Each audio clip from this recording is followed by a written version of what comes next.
Here this evening for the City Council work session of July 25th, 2023. We're happy that you're all here and we're looking forward to this work session.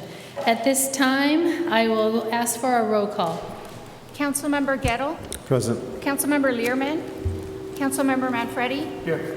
Councilmember Marsh. Here. Councilmember Wade. Here. Vice Mayor Vidiello. Here. Mayor Smith.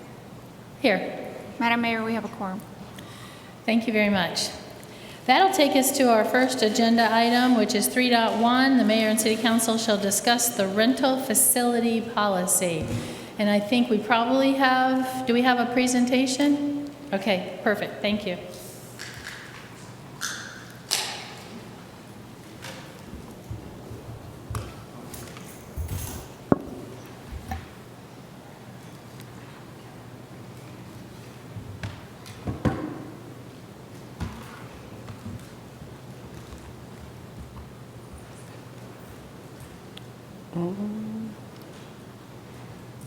Oh. There we go. Good evening, Mayor Smith and members of the City Council. My name is Shane Stone. I'm the Police Executive Administrator, and it's my pleasure to speak to you again about our facility rental policy in Maricopa. We last discussed this item at the June 6th City Council meeting, and at that time it was decided that we would reconvene to hammer out some of the finer details of this policy. And to accomplish that, I've created a slideshow that's going to be very similar to the one you saw in June. And we'll briefly cover the larger points of the policy just to jog our collective memory and get us back up to speed. And at the end of that presentation, I've outlined the items that we discussed somewhat through there or during our June 6th council meeting. So that way we can kind of pick up the discussion where we left off.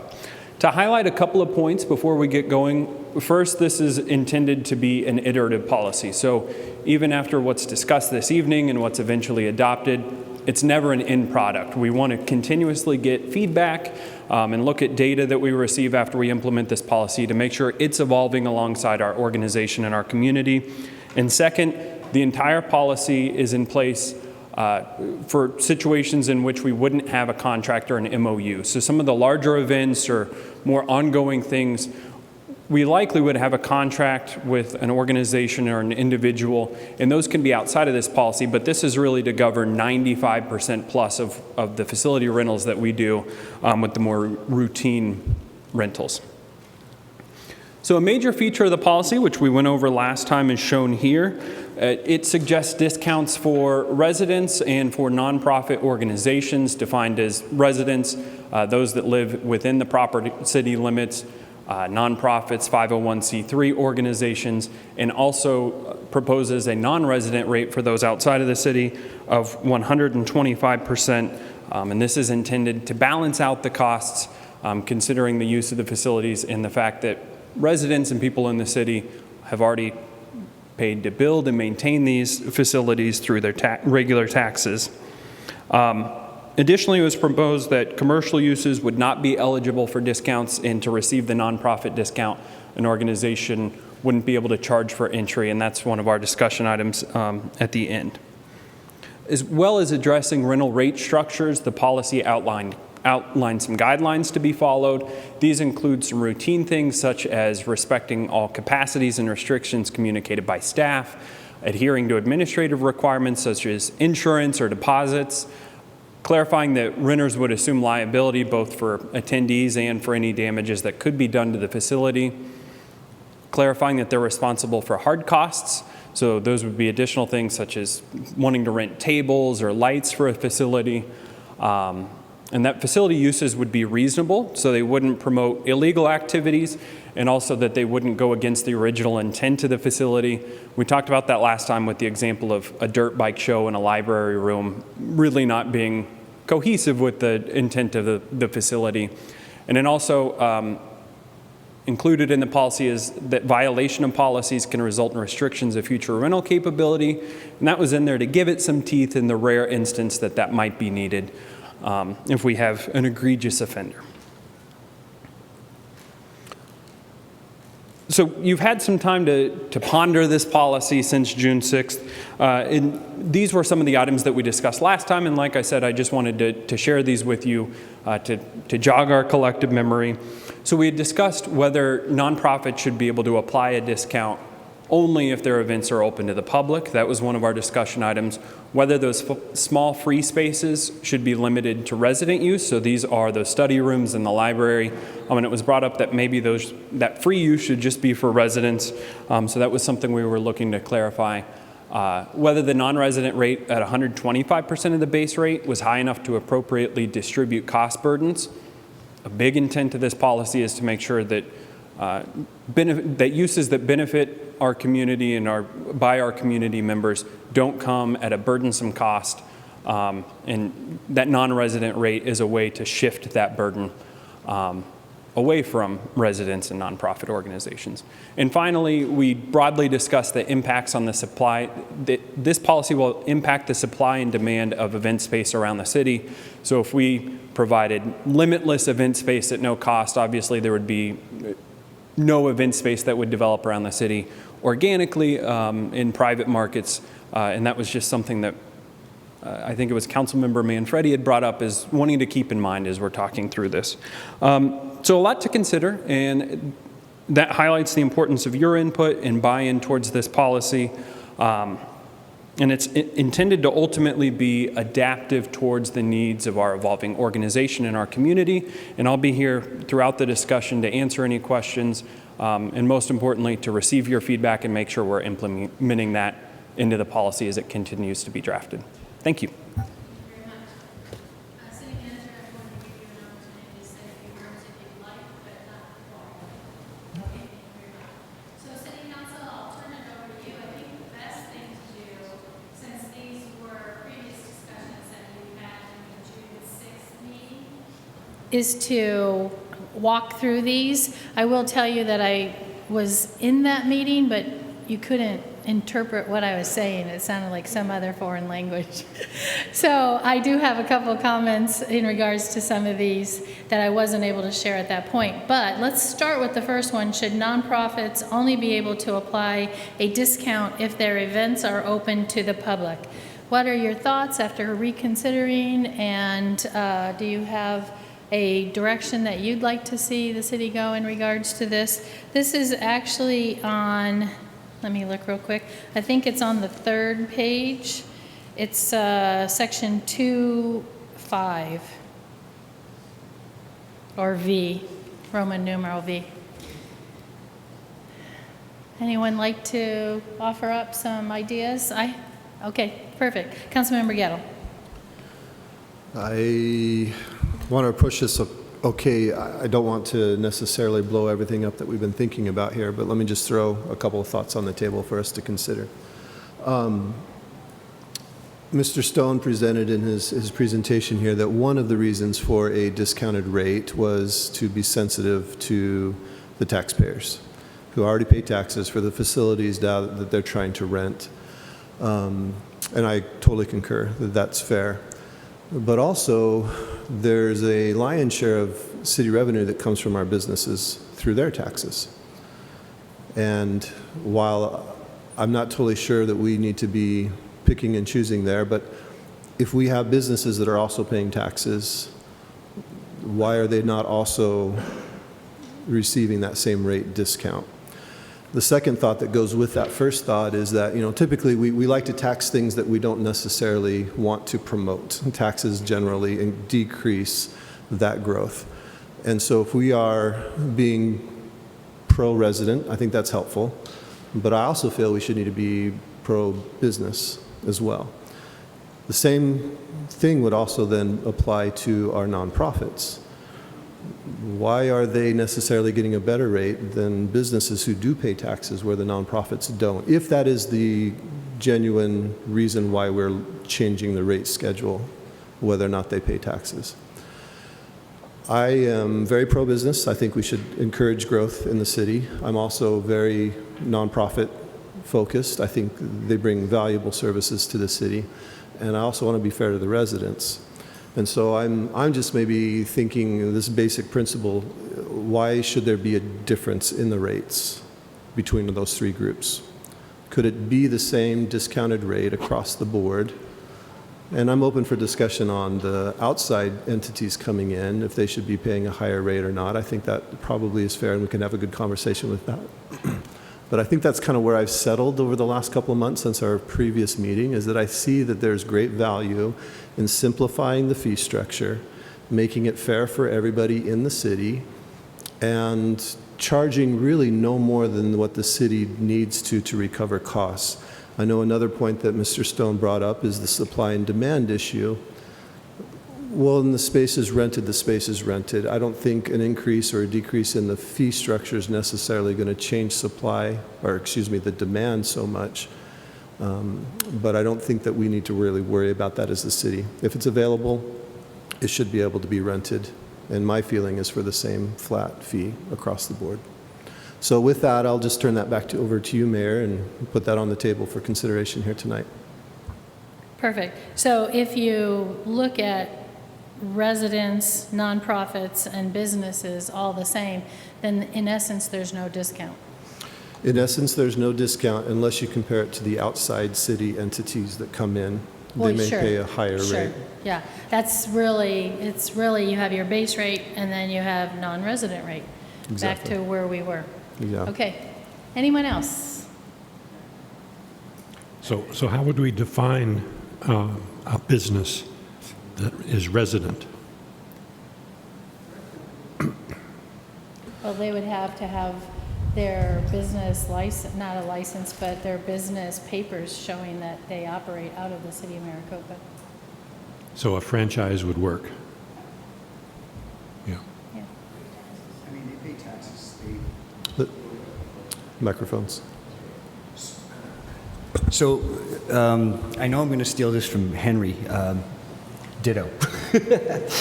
I look at all of them as the same. Our residents pay taxes.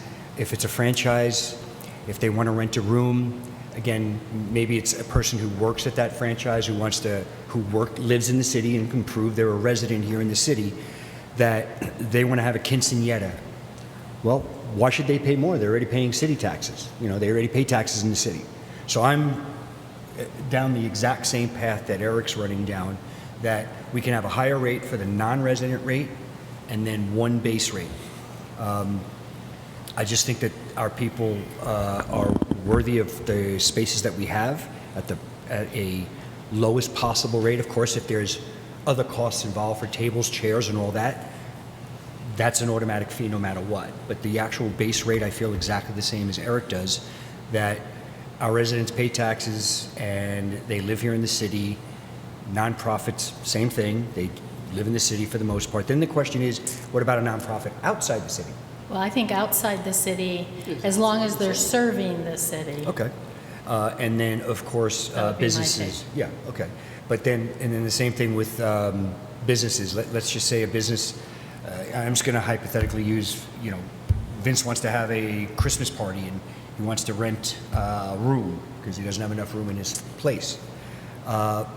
He should pay the same price. He's already got a business here. He pays city taxes. He pays property taxes. He pays lots of taxes. So I just think that as Eric put it, I would agree with that 100% straight across the board. Two levels.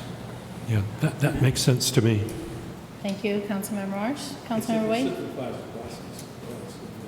Well, it goes back to what we originally had. Yeah, exactly. So you're keeping it the way it is. It's not a bad thing. And it seems that the public would respond to that as well. I think that we might even have an opportunity to increase. Could you speak into the mic? Yeah, my mic on. So I said start over.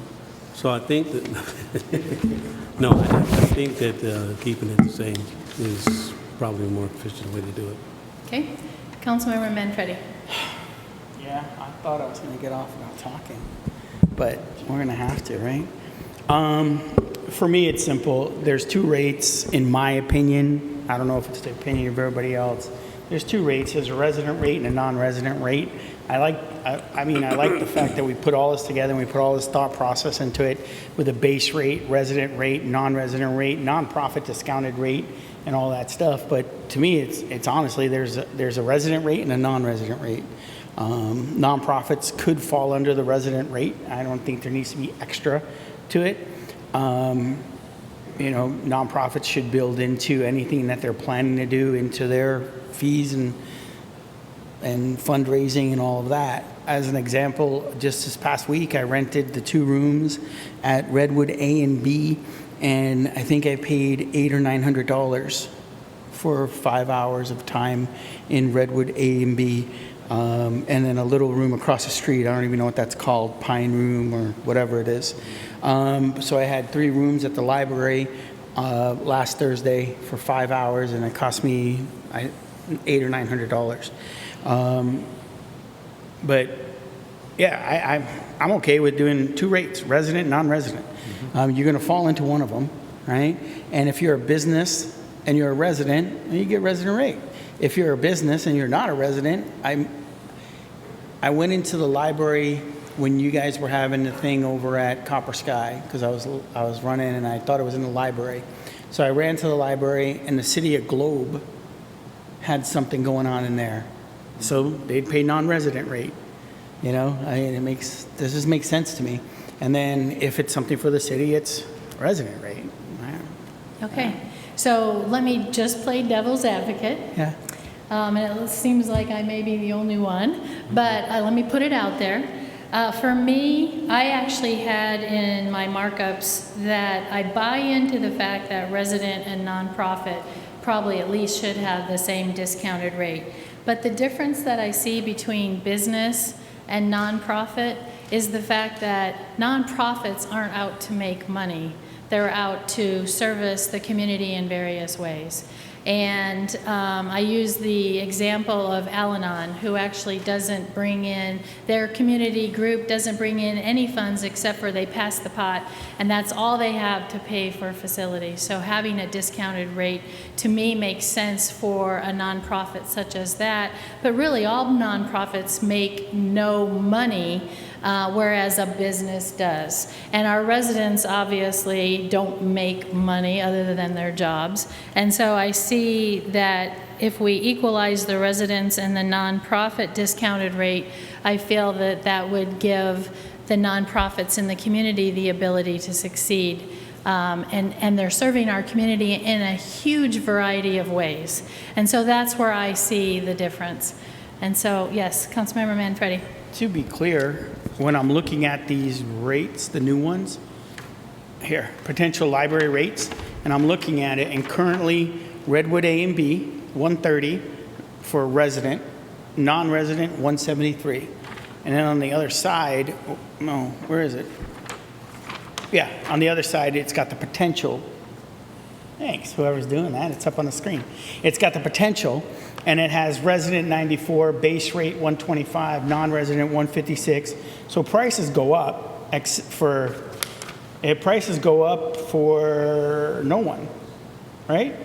They're going down. They're going down, which is the goal. So for me, I would raise a non-resident rate higher at 150% or 175% of the base rate.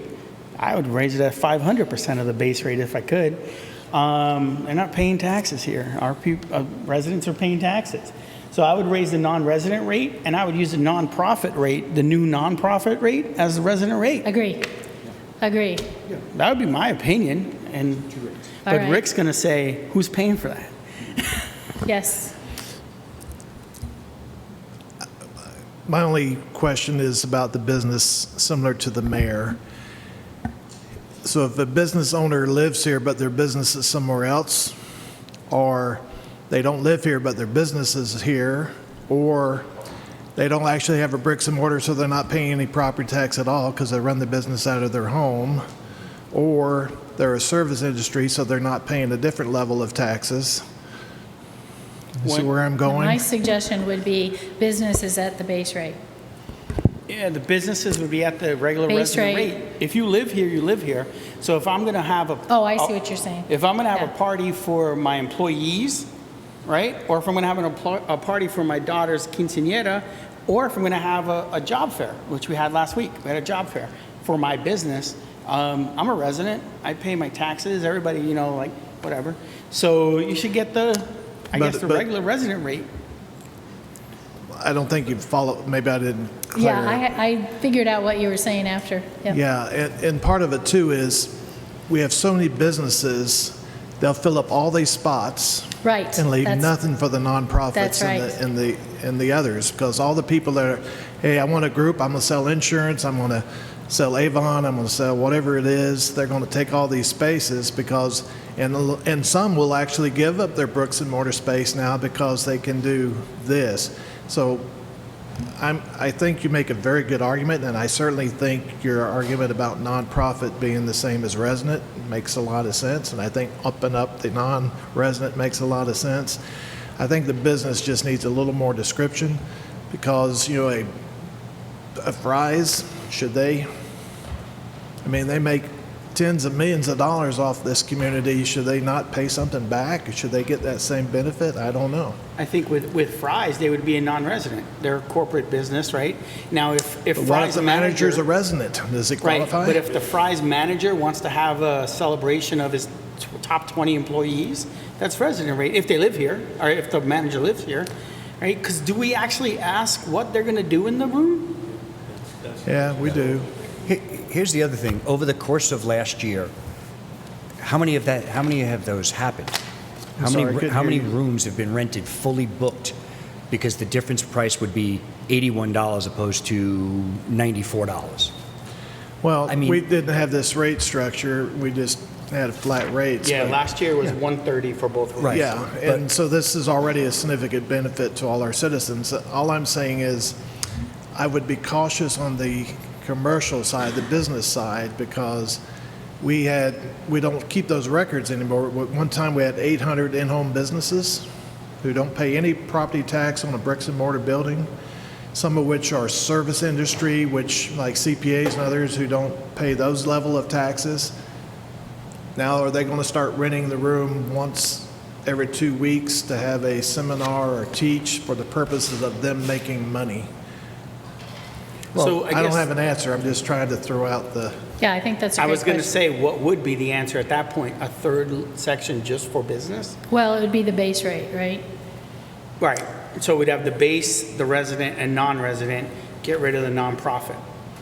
Right. Is that what you're saying? well, I Well, they'd think be you, the I think same. you No, leave, you just lump it in together at the same with Nonprofit. resident. So you're So saying it'd be take resident, nonprofit, resident, take this here, base, and non-resident. base, and then And so what, Councilmember Manfredi, you kind of started a definition of what would qualify as a business under the base rate versus the non-resident rate. I mean- Can you throw out some ideas? It could be anything that's used for a business for commercial gain, right? You can actually put that definition in, but we'd have to check with other cities and what they're doing and how they're charging for it.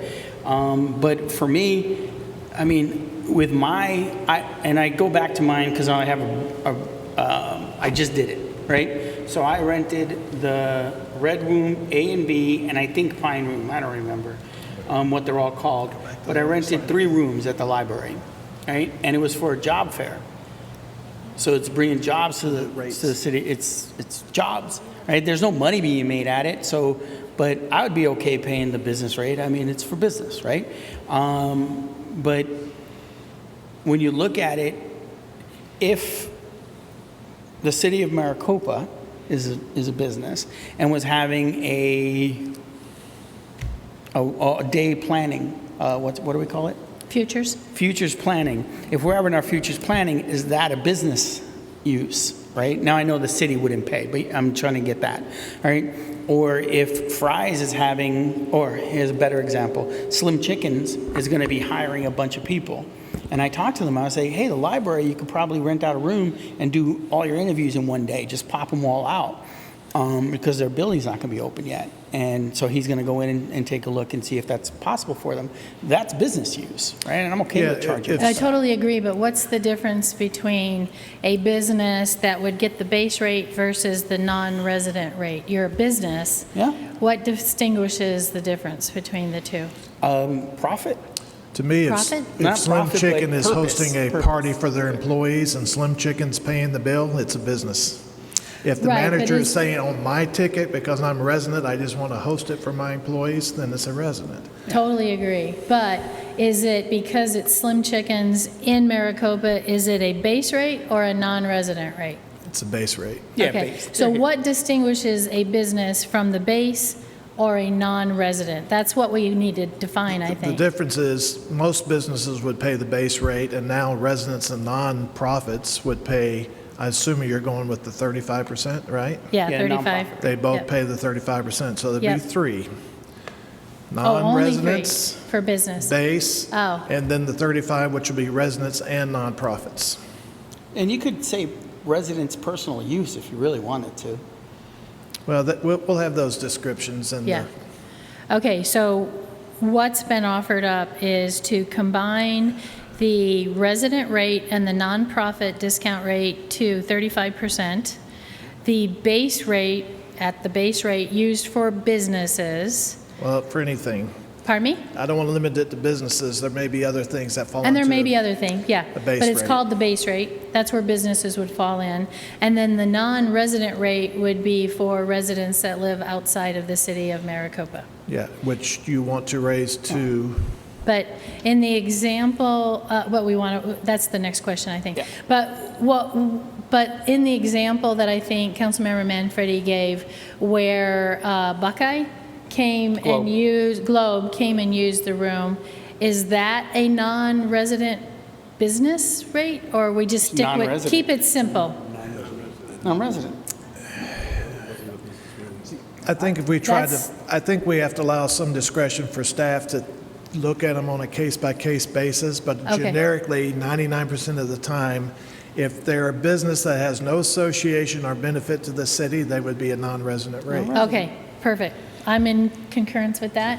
Anyone else have anything for this particular question? No, this is the further definition of what it is. Did that help? Okay. Councilmember Marsh?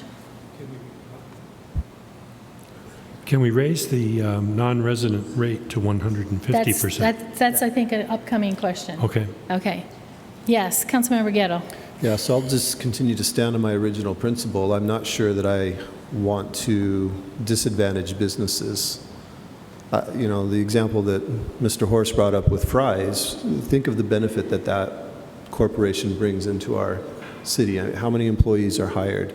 What kind of taxes do they provide for the city in sales tax and others? So while they may be able to afford it more, perhaps, but again, why do I want to send the message to businesses that we're going to treat you differently?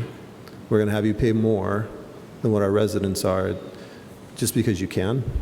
No, I wouldn't Yeah. phrase it that way. But I would phrase it that nonprofits are in the business of serving people. And I would They're argue not- Fry's is the same way. Yeah, there's a profit motive. But they're not in the business to make money. To me, that's the difference. I don't think that's a negative thing.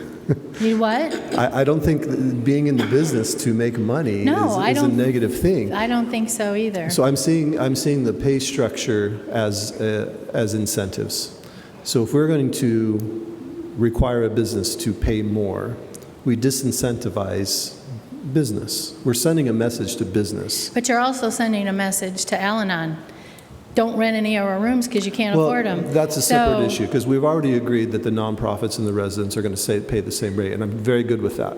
But I don't know that I want Okay, to, so what are we disagreeing the over? business rate, A base rate. a commercial base rate. So I'm down the same path. I look at it this way, an empty room generates no money.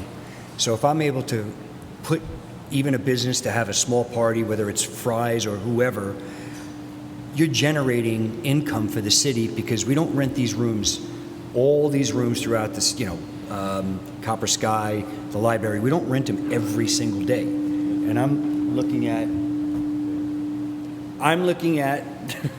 that I'm looking to generate extra income based on the fact that a business is here paying taxes that they're going to bring in. You never know. They rent a room at Copper Sky. They walk around Copper Sky. The next thing you know, we got 3 or 4 new people joining Copper Sky. I just think the 2 rates is the way to go. I'm down the same exact path.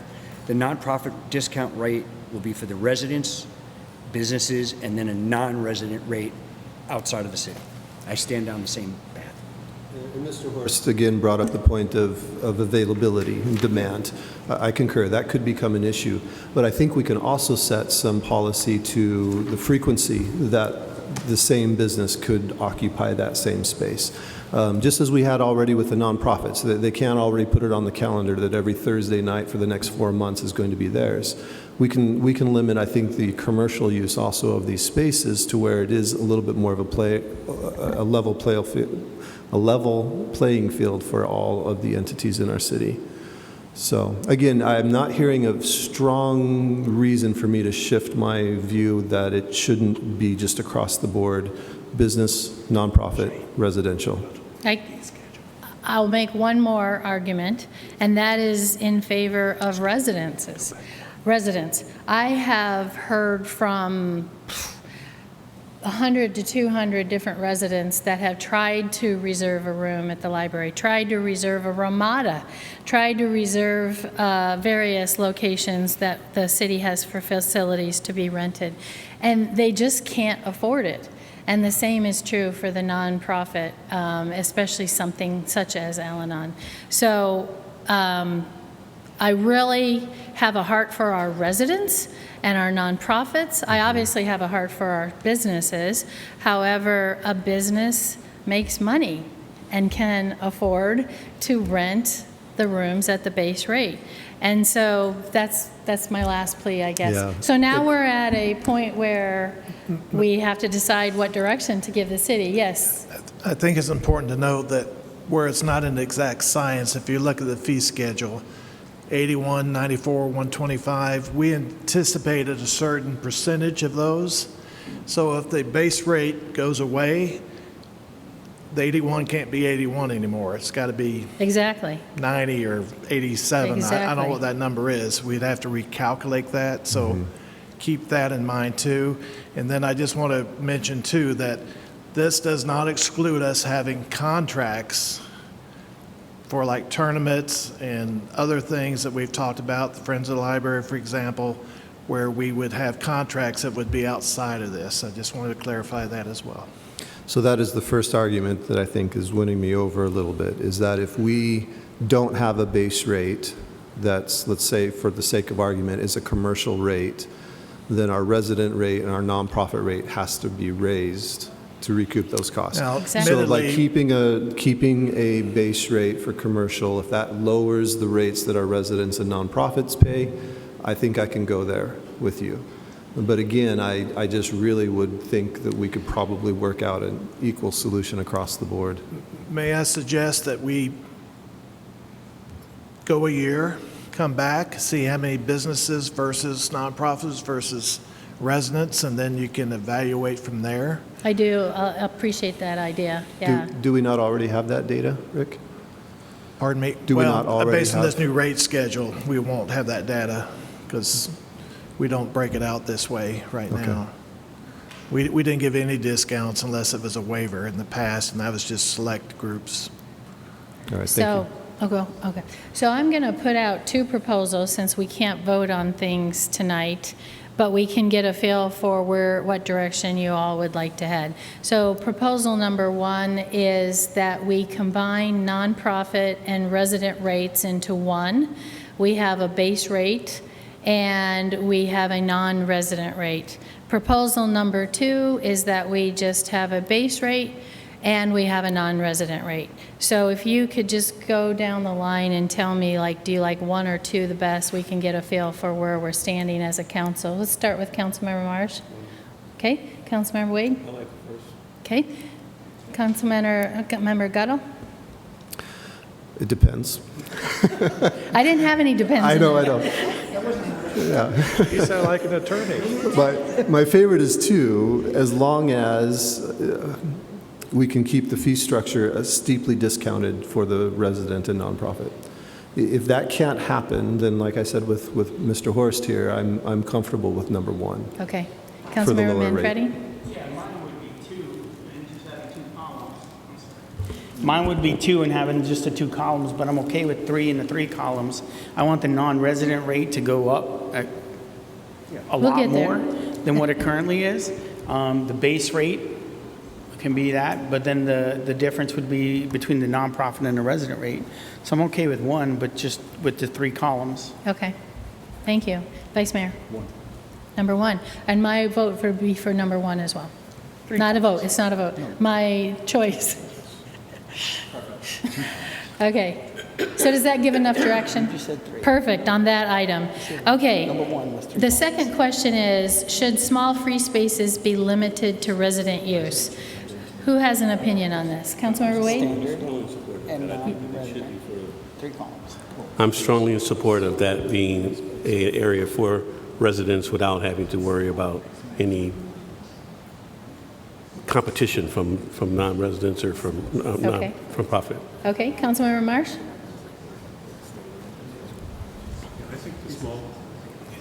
I think the small spaces should be Council, can I free for explain what we resident mean use. by small free spaces? Sure. That's like the study rooms and right now we rent those. We could just go to a first come, first serve or reservation and not charge for those at all, those type of things. Sorry. I think the small free spaces are like the conference room in the library. You can Right. use that for free right now. No. Is it Yes, free you right can. now? Yeah, You can. You can use that for free, and the study rooms in the library, which fit 2 people, kind Yeah. of, you Right, can right, go right. in there and have a meeting. So those are free spaces in the city that are used by anybody on a first-come, first-served basis. So should they be for resident use? I don't know, but it's simple. You need a library card to rent it. You can't just walk in and say, can I have that room? You have to have a library card. Well, and so that's a separate discussion. The non-residents pay the same price for a library card as the residents do. And the question is, should someone outside the city have the right to take up space that a taxpaying citizen should be able to use that room? I guess a big question then comes into that is, from the library, I don't know if there's anybody here from the library. From the library, are those things full all the time? I hardly ever see They're them pretty full all the full. time. They're pretty full. So I don't read much. I don't go to the library much. Sorry. But if they're full all the time, then I would say no, right? You don't let. No. You would say yes. Should small free spaces be limited? Yeah, no to non-residents. Gotcha. Yeah. Councilmember Gettle? Yeah, I like it as free for resident use. Okay, Vice Mayor? Okay, and I am in agreement. Good direction? Yep. Okay, here it is, Councilmember Manfredi. Is the non-resident rate at 125 of the base rate high enough to appropriately distribute cost burdens? If not, what would you raise it to? 700%. I'm joking, of course. But it should not be 125 at all. What would you recommend? I would say 175% would work for me. Councilmember Gettle, you have a, As high as it needs to be to provide the cheapest service to our residents. perfect, I like Is that. that well said? We can leave it up for evaluation. Vice Mayor, do you have a same thing? Okay, Councilmember Wade? What are we talking about on cost burdens? On what? I'm sorry. Cost burdens. What are the costs? So the 125 is on the base rate, percent of the base Can you go rate. back to your fee schedule? We'll give you an example. We'll give you an example. Go back to one of the fee sheets. See, for example, the base rate would be 125, a non-resident would pay 156, where a resident would pay 94 in this scenario. The resident will pay what? In this case, 94 versus 156. I will share with you, we did a little study, I think a year ago, Matt, and jump in. You know, our citizens pay for Copper Sky bond.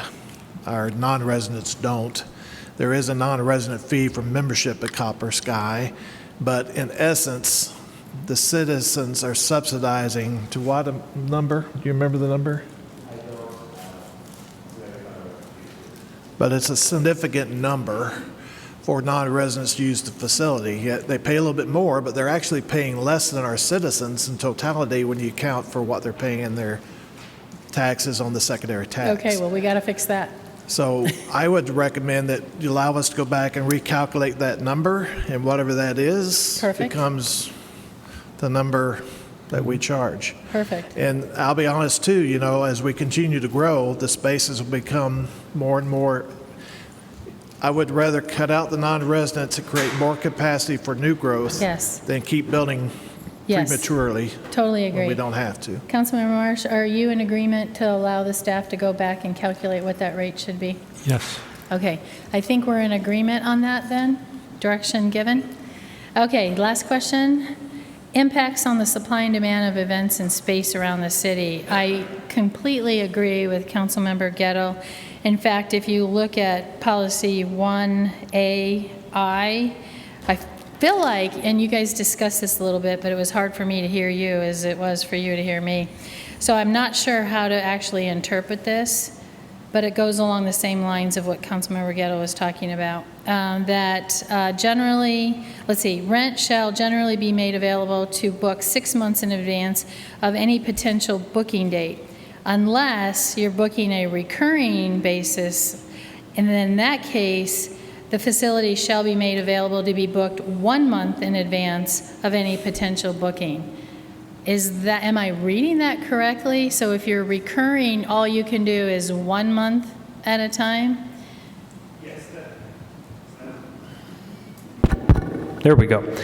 Yes, Mayor, you are reading that correctly. So it's no less than 6 months, saying it has to be made available at least 6 months in advance for a one-time use, or at least 1 month in advance for recurring use. And that's so those recurring uses can't Consume. can't overconsume that time.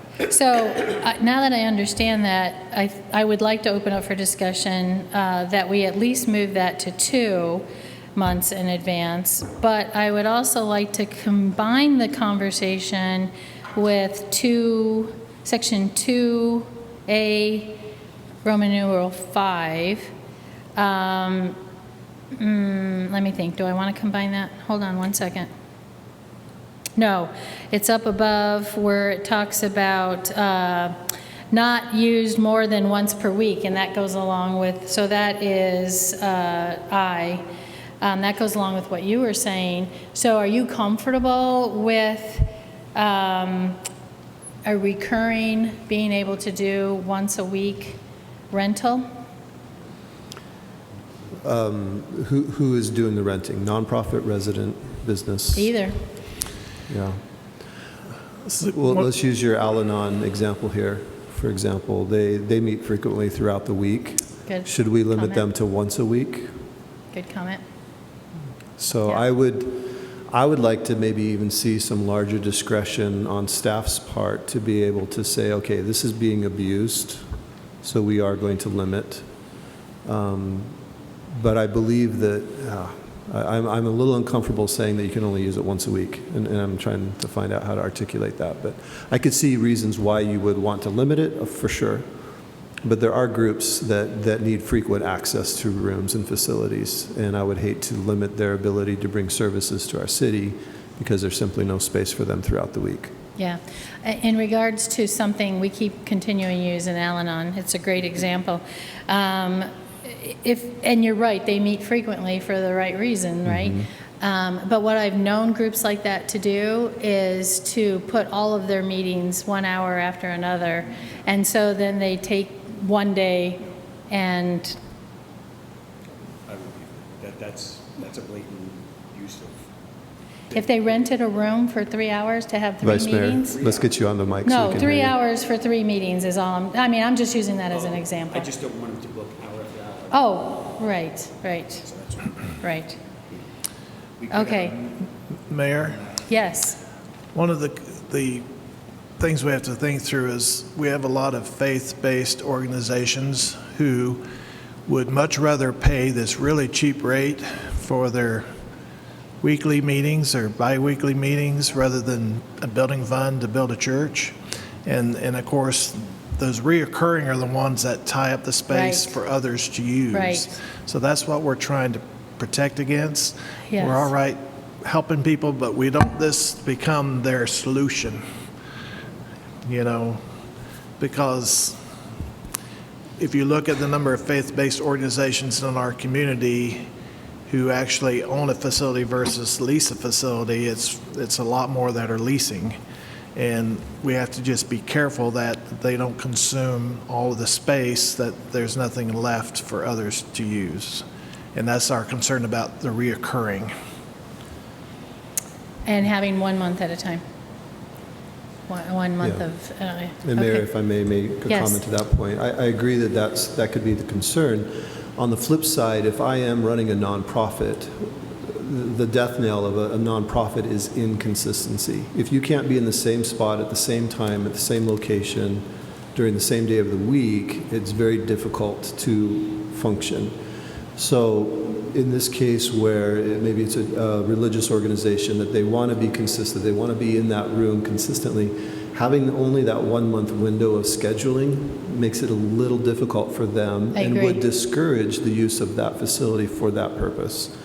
And I'm comfortable with that. I think that's a fair use to open it up for our residents to be able to have more access to that facility. So maybe I'll push back a little bit on your 2 month suggestion and keep it at a shorter window just to make sure that the availability options are more robust for our residents. Okay, it seems in opposition to the way I interpreted it to what you said first. Okay. You said the death of a nonprofit is not being able to have the same room, same time, same day, but then you said limit it to 1 month. So that could mean that their same time, same day, same room is not available because someone beat them to the punch the next month. Correct. And so which are you comfortable with? So we have to balance two things here. We want the services in our city, but we have very limited space. Right. We also want to balance in this equation our residents' ability to use that same space. So I want to promote nonprofits and give them an opportunity to have an experience here, bring the services here to our city. But with the limited ability and having them to continually reserve that room is going to create a problem. I see that being a big issue. So to curtail that, I think a shorter scheduling window would discourage a nonprofit from continually relying upon the city I for see. that event. It might be a great stopgap as they I get see. established. It might be a great place to I see. promote Yep. services Okay. in the short term. I don't want to create a long-term dependency on the city to provide them a space to be. I would love our nonprofits to be able to stand alone. I don't know that they necessarily need to be subsidized continually by the city. I understand that. Is that fair? Okay, so your proposal, just so I can get other input, is to keep it at 1 month, and you're comfortable with the weekly appointments? I think more frequency should be allowed if needed. Again, Al-Anon, they meet 2 or 3 times a week. I would hate to discourage that to say you've got to provide all of your services on one night. How But- do we support, Go right I'm ahead. sorry. Go right ahead, Councilmember Wade. How do we support organizations like youth sports that, for instance, have access to the junior high schools for their practices, and they're dependent on that because it happens on a regular basis? How do we support them with that change? Well, the youth sports would be MOU with the district. That It would would be a be a separate contract with the conversation there. district. And And- long-term contracts would be handled through the city Yes. for those fields and spaces that they would need. Remember, we They said typically- contracts would exclude this process. Right, Correct. right. So Councilmember Wade, go ahead, I'm sorry. Yeah, because they're typically in contract with the facility, not so much the city. But I'll use the schools as an example. They're not negotiating for the city, they're negotiating for their own spaces. And those organizations that use those spaces, because of the nature of the use, have nowhere else to go. And the school would continue with their current policy? Correct. Yeah, this has no impact on the Yeah, school Okay. it would policy. have no impact. And for sports that are ongoing that rent the facilities with the city would have a contract, long-term Those would contract have to with them. with the city. Okay? Good. If I can just share what's in the policy, to accommodate the planning of athletic seasons and tournaments, athletic facilities may be booked in a booking window process that does not conform with this scheduling requirement. So we could book a 6-week or 9-week tournament season or whatever those things are. So there is latitude to work, and that's why I tried to explain earlier that there are exceptions for special needs, groups, tournaments, Like I said, we talked about the potential agreement with the Friends of the Library, with those type of things that would come under a contractual agreement separate from this process. I do want to share with you from personal experience, we had a Boy Scout troop that was using a particular facility in a city I managed, which at the time was fine. As years went by, the Quilters Guild and the Girl Scouts and this group and that group all came out. Anyway, it was a lawsuit because the rest of them said, where's our turn to get free rent and all this sort of thing. And ultimately, they had to do a raffle every single year to determine who got what slots. We don't want to get to that. Yeah. So I wanted to ask, when you said about the 6 months, is this going to be based on? Oh, you're it's on. I'm just not close enough. Is that going to also be based on, like the largest flag football, or is that going to be a separate? That's separate. Okay, because I'll bring it up later then. Yeah. Okay, so going back to Councilmember Ghetto, you're suggesting stay with the 1 month, and you would like to see the availability of more than once per week is where you stand. Yeah, that's where I stand. Okay. Let's go down here. Councilmember Marsh, where do you stand on the two? On the question of how many times per week, I think we should be able to accommodate an organization that wanted to do a week-long training, like 4 hours a day for all 5 business days, or something like that. So I don't think we should have a limitation on how many times per week. I think I would see that, correct me if I'm wrong, as one reservation for 5 consecutive days at a certain time. Right. Does that sound logical?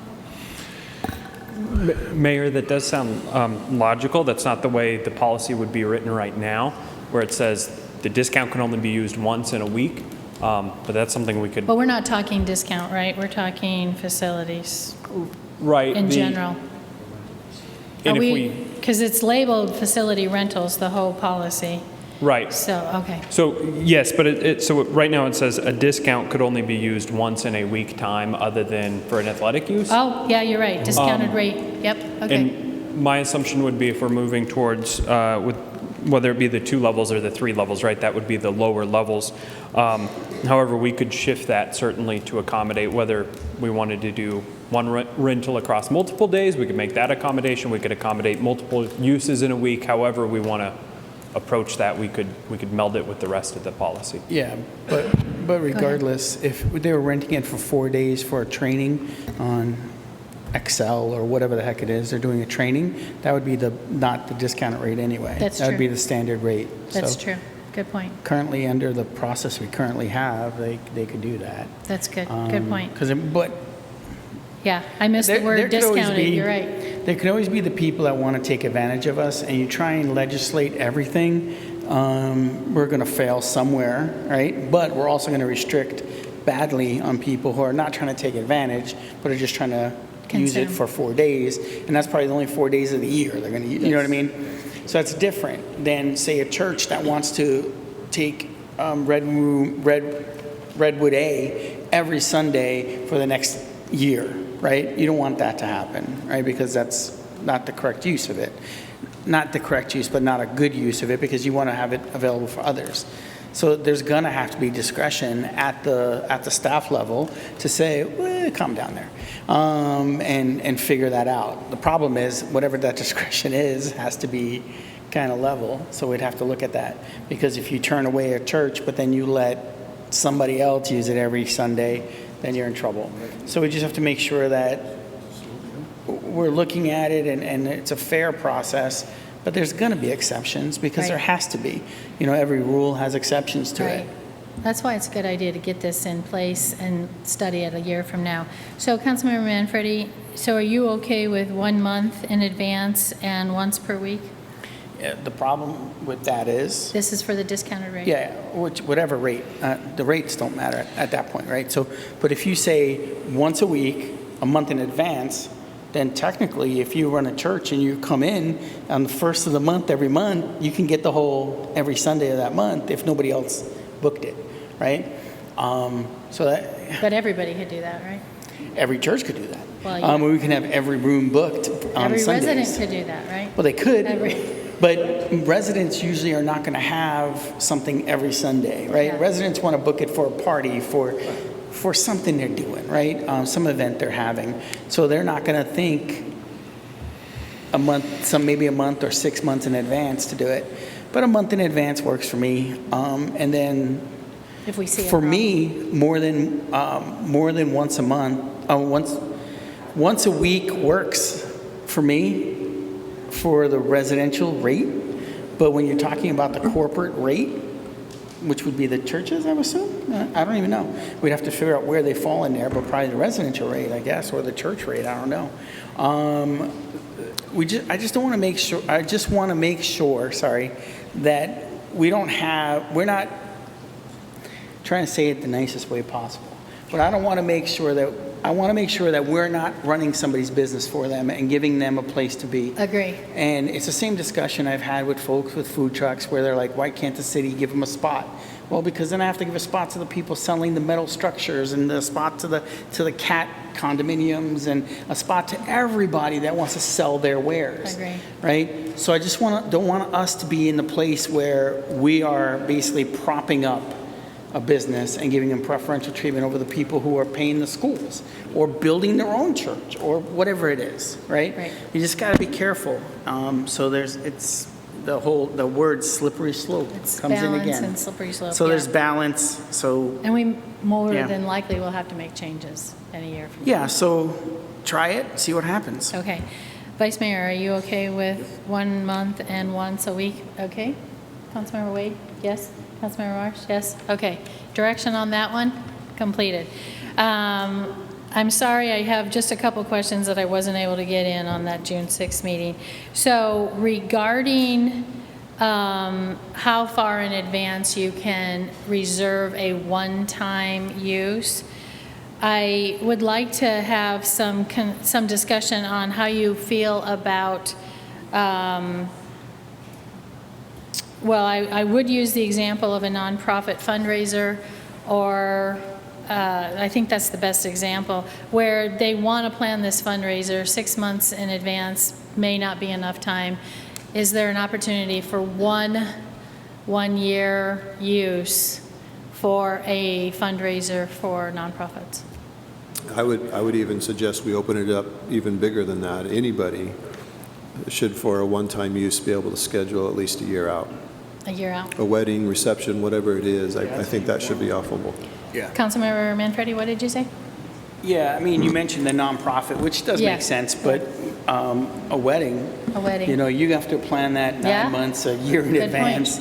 So, or Good point. quinceañera, right? You know your daughter's wedding or your daughter's birthday. You know when it's happening. Yep. You want to plan it out. Why Perfect. shouldn't you be able to? Perfect But that, example. that also gives the resident preferential treatment over the business and over the nonprofit and everybody, because they might come in and say, "I want that date." Oh, it's taken. Yeah. So that's good. You're okay with it, Vice Mayor? Yep. You're okay? Okay. So one time, 1 year event. Okay. I think that I'm getting close. I'm sorry. Mayor, if I yes. might, I just want Yes. to clarify to make sure I understood that perfectly correctly. So once a year, a nonprofit organization, Or a resident. or, Anybody. Anybody. okay, and you also mentioned a fundraiser, for example.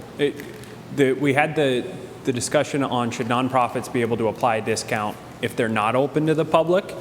And are you saying once a year they should be able to That's what I'm circumvent saying. that as well? That's what I'm saying. Okay. I wanted to. Right. And once a year, a nonprofit could say, we're using the nonprofit rate, and to come into this event, a donation is required, for example.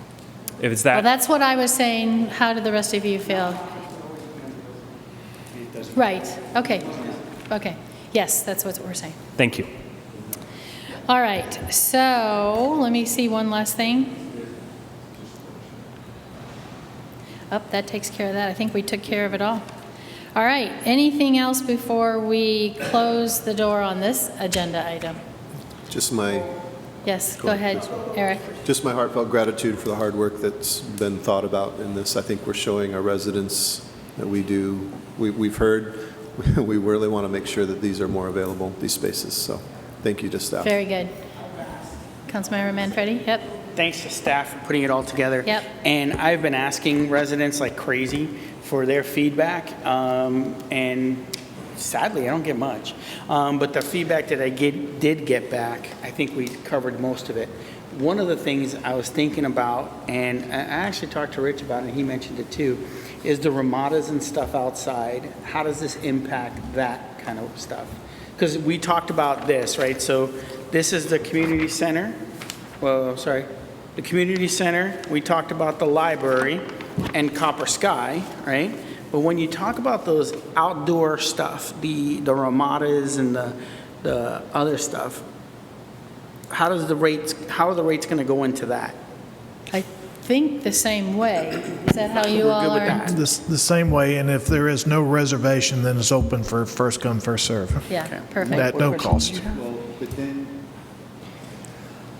we're going to go with the 1 year. So, again, I'm just going to use my friend's softball tournament that we run every year. Every dime goes to him, his family, that they can book that 1 year in advance because we do it every single Yes. year. Same with I guess that would be some of like the flag football tournament, stuff like that. That's going to go Yes. into 1 year opposed to 6 The months. 1 year rule applies to all of the above, as you've stated. Perfect. And my last little line, I had shared with the city manager how challenging it is to rent online those ramadas. I'm asking you and staff to look at that and We make sure. discussed it today. Oh, perfect. It's partly a software problem, partly a staff problem. Okay. And we want to get it to where it's seamless and frankly don't need to have any interaction with staff Perfect. in order to do it. And that's on your agenda, right, Matt? We're talking about the seamless online reservation program. Perfect. And the Mayor, before we get off the topic, Yes. the citizens on average historically have paid 2 to 2.5 times more for the use of Copper Sky. than our non-residents friends. Now, as we begin to pay down our secondary tax, that begins to level out a little bit. But until it's zero, they're getting Yeah. a huge benefit. Yeah, we We're definitely need- subsidizing our non-residents. no, we So definitely need to look it at suggests like this that it's going to at least be double. Yeah, and to clarify that whole point again, in case people weren't, or they're watching it or whatever, our taxpayers here in the city of Maricopa are paying a secondary tax on their property taxes for Copper Sky. But then when they walk into Copper Sky, they have to pay a membership fee, of course, because we got to keep the place running, we got to keep the lights on. So that secondary tax and the membership fee combined means they're paying more to use Copper Sky than non-residents today. Can't have that. Can't have that. Can't have that. Thanks. All right. Anything else before I close this agenda item? Perfect. Thank you very much, Shane. Thank you. We appreciate that. Yes. That'll take us to the next agenda item, 3.2. The mayor and city council shall discuss the role and responsibilities of standing committees. So council, if I may, let me just present how this could work well tonight. The idea that I had in mind would be that each of the committees, chair, I'm assuming, would present their plan to be reviewed, understood, and approved by city council, although not tonight. We're just listening to the presentations, ask any questions as they're speaking, as it's pertinent. And we also don't want to, unless it makes sense, to ask staff a question. We don't want to put staff on the spot because this is the first time they're seeing these goals as well. And so we would like to allow the staff to take the presentations, let staff look at them, and come back to a city council meeting with a proposal, and then we would vote on it at that time. Does that make sense? Okay, All right, so given that, let's start with age-friendly. Who is presenting for age-friendly?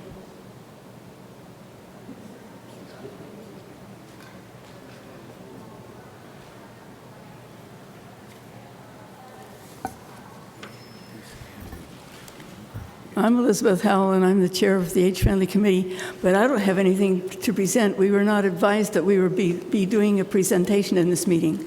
Really? Correct. Okay. Who did you think would be giving the presentation? I thought that the city council would be discussing it among themselves, from which we would be able to glean some information that we could take back to the committee and devise our goals and objectives. Okay. I, for one, have not been given any heads up on what your requests are, and so that would be hard for me to carry on a conversation. Who are the council liaisons for Age Friendly? Bob Marsh and Rich Vitiello. So what say you? Let's say me. What say you? I'm going to have to defer this to Bob because he's been to one more meeting than I, so. Okay, Councilmember Marsh? But we have some goals.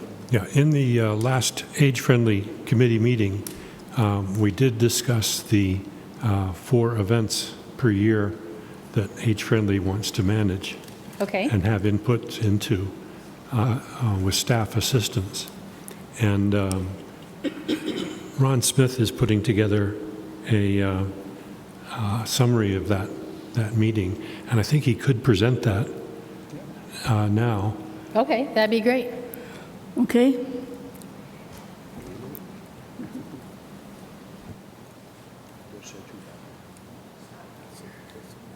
thought it was wrong.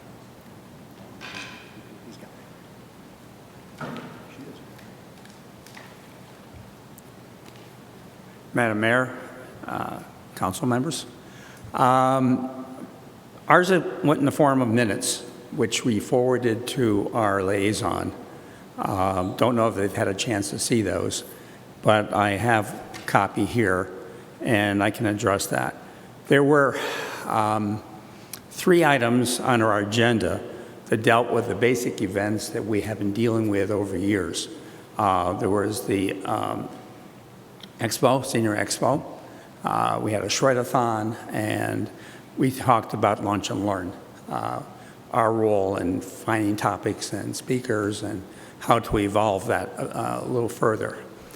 Those we have done, but I want to add that we ran out of time, and we kind of ran out of understanding as to what we were supposed to do. So kind of where we are right now. But there was a 4th area that we identified and we need to come back to, and we need to be able to get a chance to get through that in some way to bring back to you, because we have 3 events. That's very typical of what we've done. I'll share with you what our concerns are about those. But the 4th area that we want to deal with is that we don't feel that those 3 events effectively represent our promotion and support for the senior agenda here in the city of Maricopa. That there's got to be other areas that we can do outreach and support for. Areas that we haven't had a chance to do in the past, and we'd like to explore. Let's say we're talking about dementia-friendly Maricopa, Mesa, Tempe, other Sun Lakes. They've all gone that route, okay? Could be something we sponsor. There's all kinds of service areas that we see needs for. And Age-Friendly Arizona has those documented, and we were chartered basically under that guise of Age-Friendly Arizona. And there are other sources of information. Neighbors Who Care up in Sun Lakes. These are all organizations providing services or examples of services that should be addressed for a city of our size. The problem is, how do we do that? And we know this is a challenge given budget and direction and what we're trying to do as a city. So we want a chance to take a swing at that and put something on the table as something we can do to expand what the city is offering in terms of senior. We think, you talk about destination cities, we think this is a destination city for seniors. And I've done a report on that that says we're 80 or 90% of the way to having everything covered we need, but we don't have the services people look for. We don't have the soft side of what needs to be done. So having said that, the context, so we have more to do. Let me explain what it is we did talk about. Each of the areas that we've provided services for in the past, we've done with the help of a city staff person. Brandy did an awful lot with this over the years to make these things happen. And our concern, and looking at it being sort of suggested that we take the ball on this, is that even though we can do the leadership, we can do the planning, we have no ability to do things like assign staff, to have a budget, to pay bills, to order anything. So we need some involvement and some help from city staff, probably the event services type of staff. So what we provided in our document in the minutes, we have a list of all the tasks that we saw were necessary for each of the 3 events. We categorized those into things that we think we can do without additional support, and we have a number of items that we're definitely going to need support from to accomplish the mission of doing this. So our concern is, and we're asking you for direction, and how do we do that? How do we work together as a team to make that happen? There's no way that we can accomplish these things on our own. And having given that, I can give you copies of what we submitted. I'm sure Vanessa has them to send out to everybody if we need to. But these are the minutes I submitted for our meeting, for our last meeting. So I can go through these. I'm not sure if it's much value right now, but is the concept okay? This is a new direction. We need teamwork to make it happen. Not afraid of providing leadership. Matter of fact, we kind of like that. We've been kind of an advisory committee so long that we like to take point a little bit more. But we can't do it without having somebody behind us saying, yeah, we got your back, and we'll provide those services. We'll get those chairs there, those tables ordered. We can get all that to happen. But that's kind of where we are. And then we like to have, you may have to have a special meeting to do this with for your schedule. We'd like to have one more shot at trying to find that 4th area that we'd like to expand upon to help bring more value to our senior base here. Ron, thank you. I think you hit on it well. I may understand it easily because of having served with you as the liaison on Age Friendly for so long. But let me reiterate what I heard and make a suggestion at the end, and then let's get the council input. Okay, so stay up there. Okay. Yeah. So what I heard was that you would like to move forward again with the Shred-a-thon. You would like to keep moving forward with Lunch and Learn. Yes. You would like to move forward with the Senior Info Expo.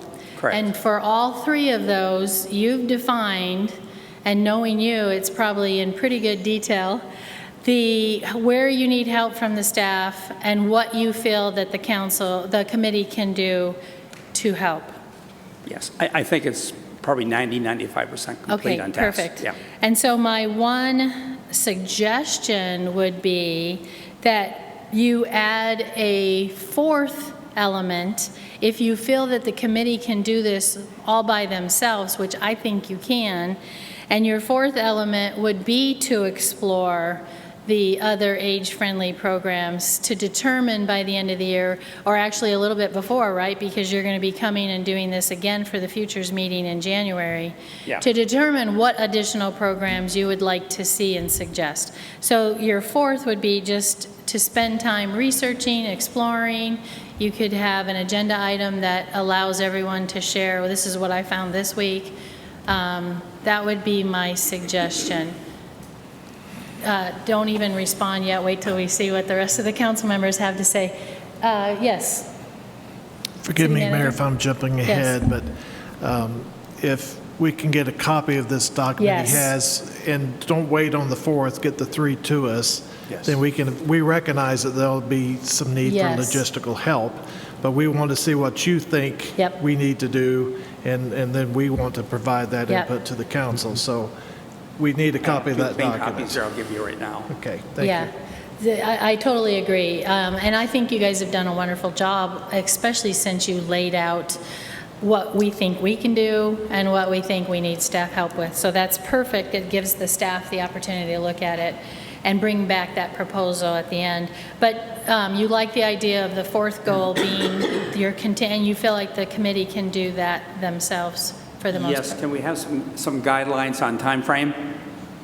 What your expectation would be from us? So basically on that one, you would want to be prepared to, in the November, December timeframe, whenever you feel like you're ready, to prepare your same presentation that you're doing tonight to be able to present it at the futures meeting in January. So whatever you vet out of that fourth idea, in terms of new programming, you would want to include those 2, 3, 4 items in your futures meeting presentation.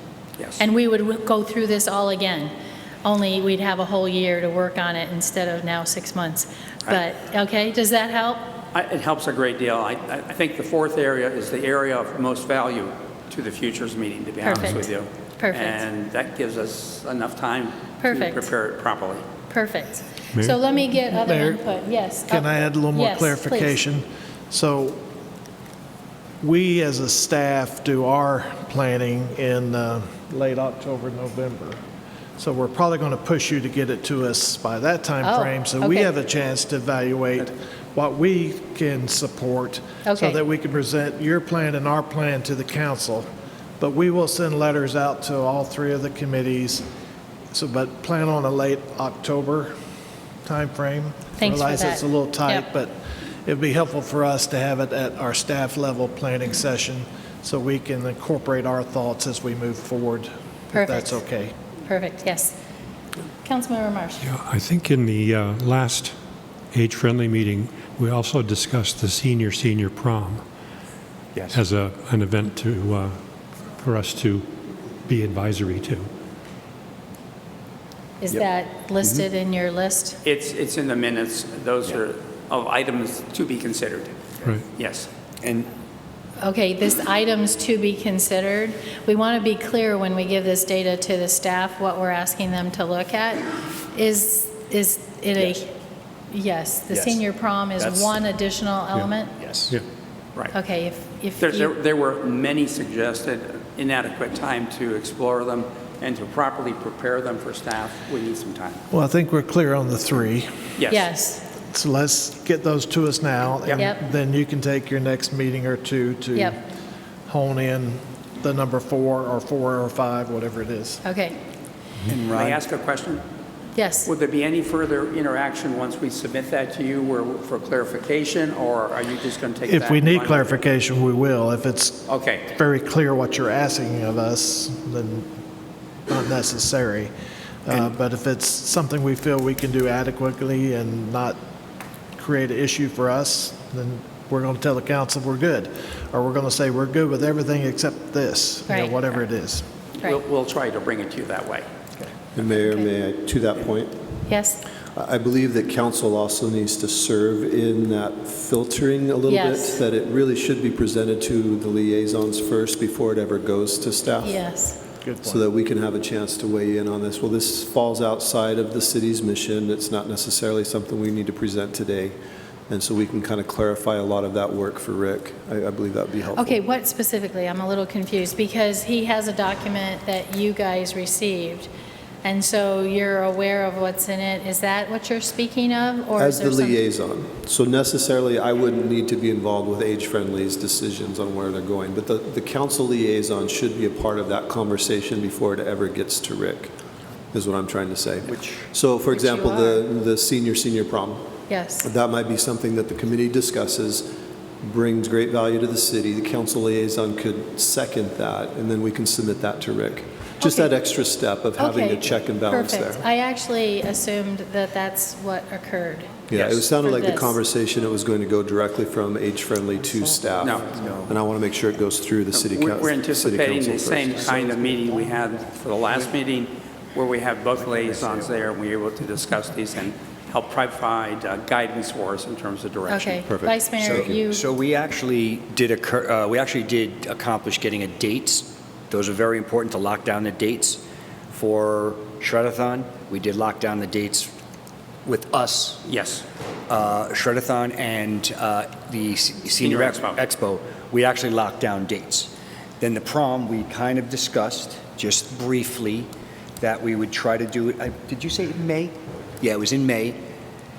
So those are the types of things that we could lock down sooner than later, okay. because those are super important. So And that's where the date, based on when staff looks at it, may or may not stay.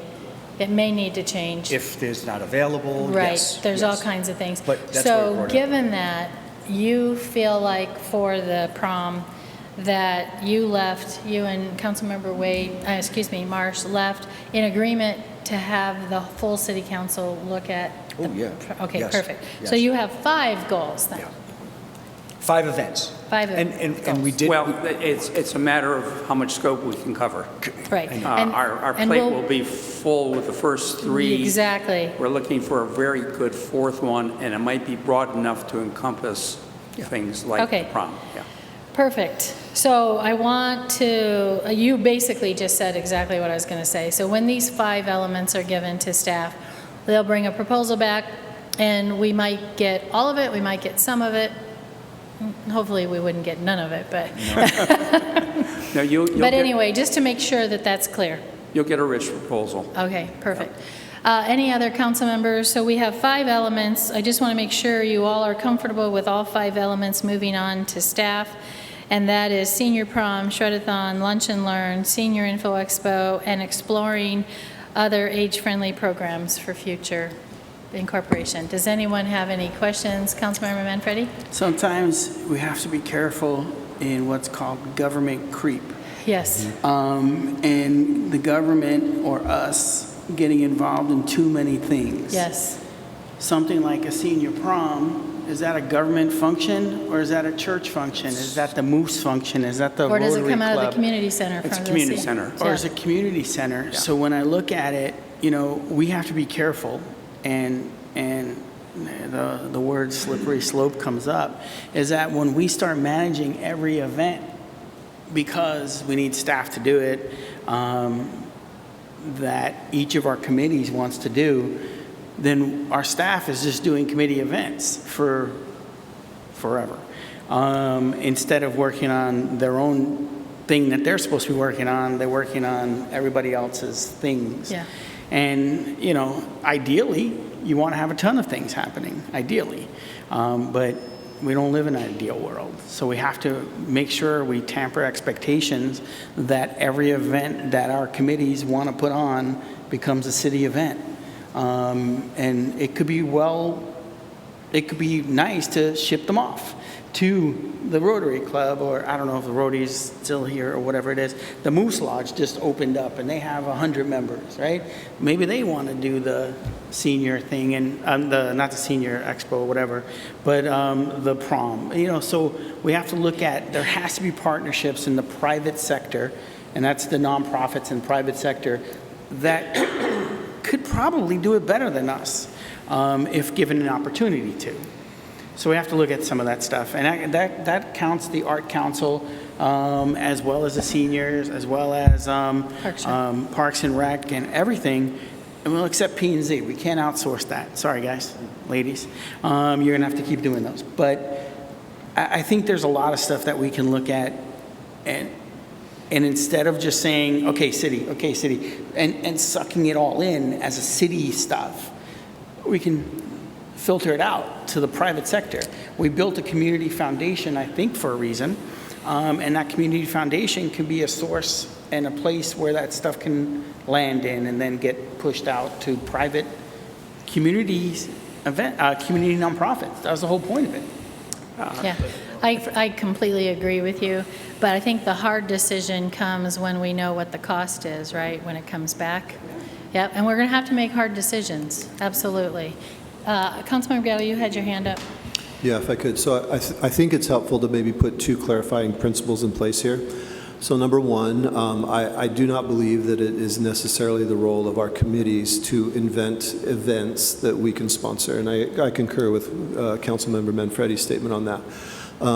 The principle that they serve is to really advise us, to help us understand the needs of our city better, and to be at that sounding board. And so I would hope the second principle then is that they are also involved more and have more input on future events that the city would find valuable. So I would hope that this would be a two-way street, that we could have some input from the committees to shape the events that happen here in our city, keeping our mission intact, but also staff, if there were to be some specific items that they might want to have more input on, that it would be age-friendly, that could go to that committee for their input, that it would be that two-way street of communication between staff and that committee. So I hope that's helpful here. What I heard was presented by Mr. Smith is there's some events planned, but I think an overarching principle is that they need to also be utilized better as a sounding board by the city and as an input source for events current and future. And I want to make sure that that's reflected in our ordinance or our resolutions as we move forward. Yeah, I totally agree. In fact, I had on my notes one element to add to all three committees was that we really need to take better advantage of them in receiving feedback as we start a new event that's done by the city, and even after we finish the event, for feedback. And it doesn't have to be difficult. It doesn't have to be take up hours of time. It could just simply be, we're planning this. This is what it looks like. Let's give you a month to consider it. Ask people outside in your circle and bring back some thoughts at the next meeting. You know, really just 5-10 minutes of conversation, but receiving that feedback from the committees. And could we maybe add into that resolution as well that one of the main purposes of those committees is to find the partners that are there in the city that can do some of this for us so that we keep that mission creep in check? Yeah, I think that's a great idea. May I have a comment to both Councilman's remarks? You're moving the direction we want to move, which is we want to move away from being event-focused to being service and how we work together. I know that Peg Chapados will talk to you more about what the committees want to do together, the plan across committees, even before we get to the planning session, because we might be able to leverage each other. But it's really a matter of putting issues out, maybe services out, that you folks can look at and say, we could accomplish that if we had this organization that we know about and those people over there, and have you guys work together to accomplish the task of helping the seniors with this task or helping them with a transportation issue. So we don't want it all to be event-driven. We're not trying to do lots more events. What we're doing is we're saying we'll commit to supporting the events that have become valuable in the committee, in the community with committee, city help. But we also want to expand past that to a little better vision of what services and what seniors need and how the community would benefit from a direction. It may take years to evolve, but with the joint planning, this is how we have a chance to find those resources and pull them together. So I concur with that, and we'll try to bring something back in that spirit. Excellent, because I concur with it as well. In fact, I agree with you that your fourth item on exploring future programs, that allows you to give feedback to the staff. Yes. In the timing that we talked about earlier. It's perfect. Councilmember Wade. I'm really glad we're having this conversation because I think one of the primary reasons why we're here is what was happening with the committees before we got to this point, that they weren't really functioning properly. They weren't really giving enough direction or vision from us, from yourselves to bring it forward. So I'm glad that we're having, but I want to be very careful because resources are important, and the lack of resources is another reason why some of the committees had to not be productive in their efforts. And so, yes, mission creep is something that's important, but we also have to understand that today there are resources that these organizations need that we're a part of. We're a part of the community, and we're part of the planning. So the resources are very important, and I think there's going to be another conversation about that along the way, hopefully.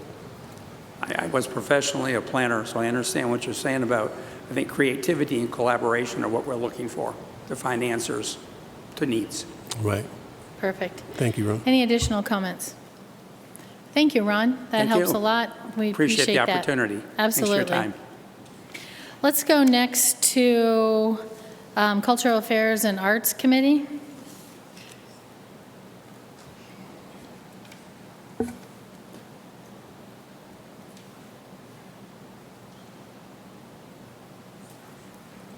Good evening, Mayor, Vice Mayor, Council, staff, neighbors.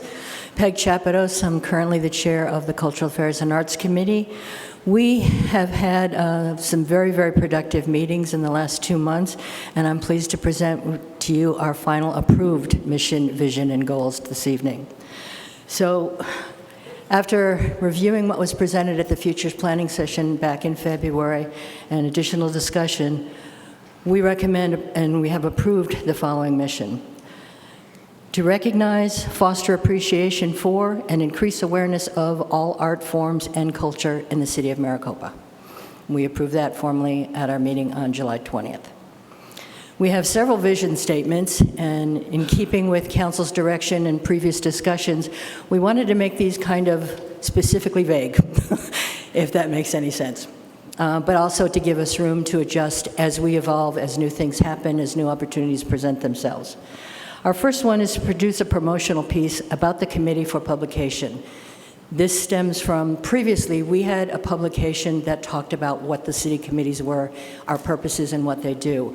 I think as a recruitment tool and just for general information purpose, this would be something that maybe all committees should be a part of, just so the citizens, especially some of the new citizens that are coming, understand what opportunities there are. Our second one is to facilitate input and feedback for the design and planning of the Maricopa Arts and Entertainment Center. As I drove in tonight, I saw the new police headquarters, which is looking fantastic. A year from now, we're going to have a whole different discussion. I know council's intent is to turn that into some kind of arts and entertainment complex. We'd like to be the ambassadors on behalf of the city, bring back feedback and input to council as to what the needs are out there, what people expect. It's kind of dot polling on steroids, so that's what we would like to do from our committee level. The third one is to integrate cultural cuisine as a part of Maricopa events. I can recall maybe a handful of times when I was at an event or a discussion where food wasn't a subject. So, and in fact, I want to just backtrack just a minute to recognize two of my committee members here tonight, Antonia Presime and also Danielle Lamorin. So we feel that food is an important part of our culture and also of our arts. So we want to make sure we focus on that. The next one is to identify marketing opportunities that concern arts and culture. The list is almost limitless, but we feel that as members who can outreach to the public and also provide feedback to City Council, one of our jobs is to find out what people think. How do they learn about events? How many events do they attend? What events would they like to see? What events have they attended? What could we do differently? What could we do better? What could we do different? The next one is to promote arts and cultural assets and resources as part of marketing Maricopa as a premier city. We have a plethora of resources here in the arts of all different types, of all different ages. We want to be a part of making that, bringing that to public awareness and making sure that we not only assist our city, but also our artisans. Okay?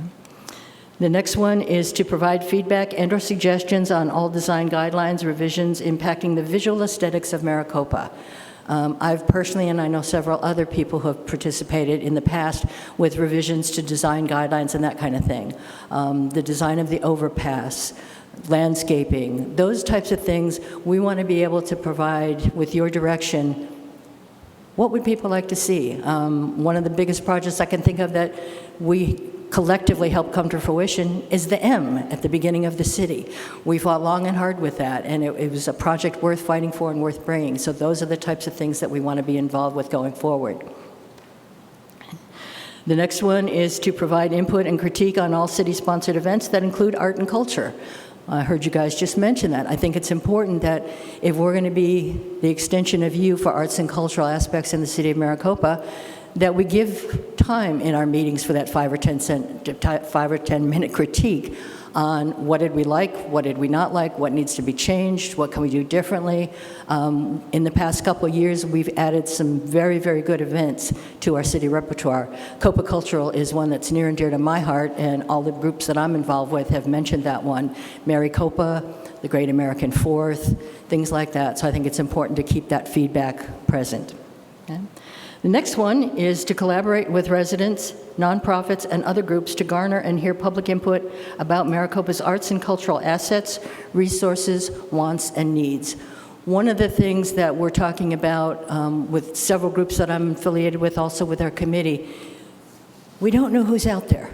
We know by circumstance, we know by association, we know by events, but what we'd like to do is work with the other groups, identify those partnering opportunities, and come up with a list of what resources are out there.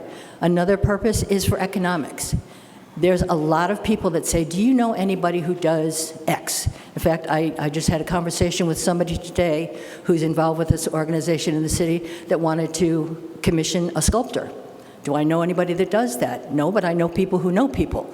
So to me, that's very important that we make our assets available, not only for their own profit, but also just to enhance the image of our city for arts and culture. It was one of your thrusts at the Futures Planning session, and I think it relates directly to quality of life, so it's important to our committee. Those are pretty much our vision statements. We've identified 5 goals. The first one is to continue public art displays. That would be the Wild Horse Initiative. And we want to, that would be the art gallery at the library. We want to continue doing that. We want to bring it back. I've had conversations with both Mayor Smith and also Councilmember Gettle. Can we help enhance what celebrations are planned for the 20th anniversary? I think it's an important milestone that we can celebrate this year. So we want to see if we can tie in bringing back the next art gallery to that. The second one is to continue public art initiatives. That would be the Wild Horse Art Project as well as the signal boxes. They've both enhanced visually our community, but there are some challenges and there are some problems that we need to fix. We would like to be able to offer our input and suggestions back to you and hopefully to coordinate with staff so we can fix that.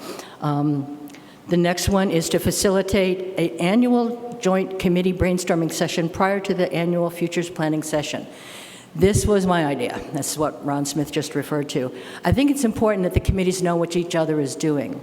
So the purpose of this committee, which would be held sometime in October, would be to share our mission and goals, talk about current programs and activities that we're planning or have attended, find out how we can promote and help each other, and then also provide collective feedback on possible wants, needs, directives, missions, visions to council prior to your planning sessions so we can have that dialogue and move forward with your direction for the coming year.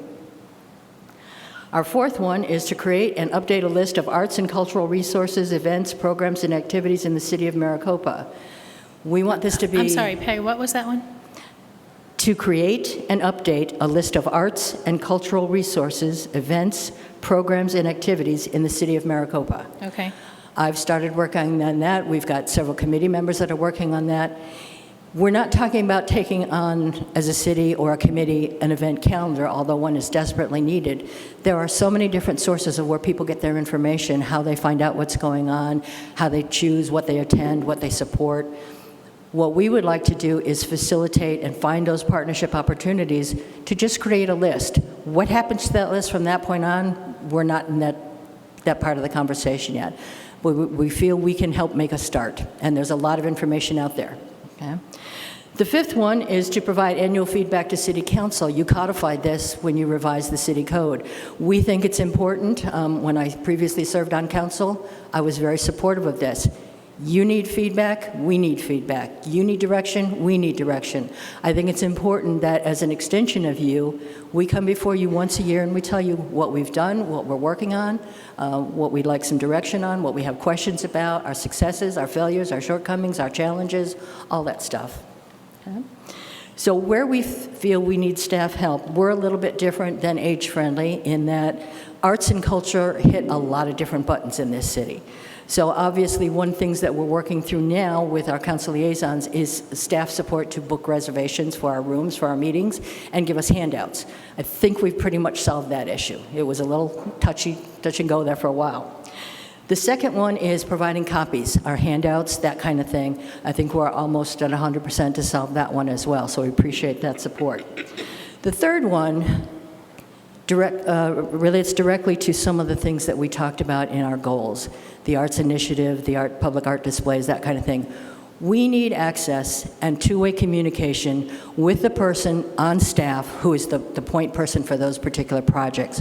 One, if we have questions. Two, if we have challenges that are presented to us.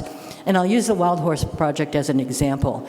There's been things that have been brought to our attention as individuals and as a committee as a whole, and we've reached out to people on staff saying, well, who's in charge of this? Who's doing that? What do we do about this issue? What do we do about that?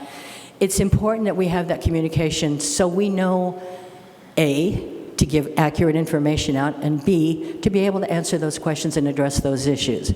I've heard several of you say tonight, the city can't get involved in, would you call it government creep or something? But we need to be responsive. If we create some of these initiatives, we need to be responsive to our citizens that are executing them and participating in them. So that is critical, and I've talked with my council liaison. I think we've got an idea of a plan in mind, but we need the cooperation at the staff level to say, we need access. Okay? Every time we add another person in the communications network, it slows things down. So I'm not saying I want to go around the chain of command, but if I have a question directly for a staff member who knows how many artisans have we had so far participating in the Wild Horse Project? How many of the signal boxes are already done? Those are the types of things that should flow very smoothly, very quickly. Okay. The other one is we really, and we're going to take action to invite the communications director to one of our meetings. We need Quinn to come and tell us what resources in terms of communication do we have access to and how can we leverage those. For example, can a committee use the weekly electronic newsletter to promote committee activities? What's the policy with outside committee activities? What can we do? What can't we do? What about access to the media? Okay. Those are the types of questions that if we're going to truly promote and increase awareness and recognition of arts, communication is going to be a key element of that. That's all I have right now. If you have any questions, I'll be happy to answer them. That was very good. In regards to, so let me repeat what I have found your goals to be. The first one being continue with art displays, continue with art initiatives, have a first-time annual joint meeting with committees in October to share ideas. Then, if I could read my writing. You do have a handout, Councilmember. The arts cultural list, arts and cultural list, Right. and then providing feedback. Correct. Oh, thank you. Thank you. Yeah, this helps. All right. Given those, well, this one's fine. Okay. Given those 1, 2, 3, 4, 5 goals, have you documented anything that says on these 5 goals where you need staff help, where you don't need staff help? Do you have anything like that yet? Generically, we haven't specifically articulated them, but we wanted to get some feedback about, are we headed in the right direction? The other thing along those lines, quite honestly, is it would help if we got better direction from council in terms of, like, for example, expectations for tonight. I found out last Thursday, oh, by the way, what is the expectation specifically for our annual report back to council? Is it written? Is it verbal? Is it during a regular meeting? Is it a work session? When is it? Are we all at the same time? Are we going to be consecutive? Those are the types of things we need because we need to start quantifying our results and our actions so we have something to present to you. The other thing, quite honestly, I think we need to work together better to make sure that at least one member of every committee is at the future planning session. That's an important day, not only for you, but for us as a city. And I learned a lot. I think in all the years I've been around here, I think I've missed one. And yeah, it is open to the public. it is invaluable. Yeah. So Yeah. we need to make sure that we set that expectation that if you're available, be there. Very good. So given these 5 goals and moving them over to staff to review, first, do council members have any input, any thought? Are you in agreement with these 5 goals? Who would like to start? Mayor, if I could briefly? Yes. I do agree with what I've heard council say. We do not want to get into the business of creating events. We simply Right. do not have the resources or the funding. Right. But funding is definitely a topic that I think we need to address in the future for some administrative operational costs. I think you'll see that possibly come back when we have the presentation from staff. The other thing, and we've had multiple conversations at our committee meetings about how much do we rely on staff? We don't want to overburden them. Absolutely. I've heard it said tonight already, they have jobs to focus on. We want to make this as easy as possible, and I think that was one of the focuses when the city manager presented the direction of the committees, is we need to kind of distance staff from committee involvement. There's certain tasks that we need them to do, posting agendas, receiving the action items, those kind of things. Doing ongoing training, but we don't want to overburden staff. We want to be able to stand on our own, but we need direction from you and the support as it comes up. Yeah, definitely. I think that's one of the missions of looking at committees again in regards to how do they flow the best. And there definitely needs to be a balance in how much we ask staff to do, and is that staff available? But what I think is one of the neatest things out of this process is what ideas does each committee come up with to share at the futures meeting that may or may not get approved, but it might put the seed into one of our staff members or a department and say, we may want to look at that in a year or 2 years or whatever the case may be, because great ideas come from our public and our committee members, and so I find that one of the most exciting elements. But I agree with you on events. Yeah. Councilmember Wade. First of all, thank you, Peggy. It was your standard fantastic work that you presented and throughout the process, from the first meeting up until right now. You've taken on the task with both feet and trying to bring the kind of direction and leadership that we need. And I spoke a little bit earlier about why things didn't work smoothly in the first time. And I think that a lot has been done with yourself and the committee to make sure that this time it flows smoothly. But I want to make sure that I have an opportunity, whenever I have an opportunity to talk about arts and culture, that we also understand that arts and culture are 2 different things.